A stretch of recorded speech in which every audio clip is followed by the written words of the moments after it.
Hey guys, hello everyone. তোমাদের কি মনে পড়ে সেই ছোট্টবেলায় বাবা মা দাদা দিদিদের হাত ধরে পার্কে ঘুরতে যাওয়া? আজ এরকমই একটা পার্ক, দুবরাজপুর পাহাড়েশ্বর পার্কে আমিও আমার ভাই ও বোনকে নিয়ে ঘুরতে এসেছিলাম। এটা একটা পাহাড় ও গাছপালার মনোরম পরিবেশের মধ্যে ছোট্ট একটা চিলড্রেন পার্ক।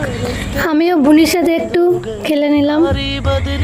বয়সটা বেড়ে গেলেও দিল তো বাচ্চা হ্যাঁ জি।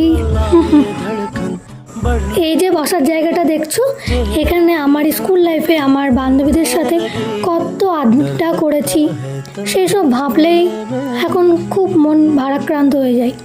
এই যে দেখছো, এটা হচ্ছে আমাদের দুবরাজপুরের মহাশ্মশান। ওই যে ওখানে চিতা আছে। আর এটা হচ্ছে পাহাড়েশ্বর পার্কের ঢোকার রাস্তাটা। এখানে মহাদেবও আছেন, খুবই মনোরম পরিবেশ। এটা হচ্ছে আমাদের পাহাড়েশ্বর শিব মন্দির। ওই যে দেখে নাও, এই যে এখানে হনুমানজি রয়েছেন, দেখো দর্শন করে নাও। হর হর মহাদেব।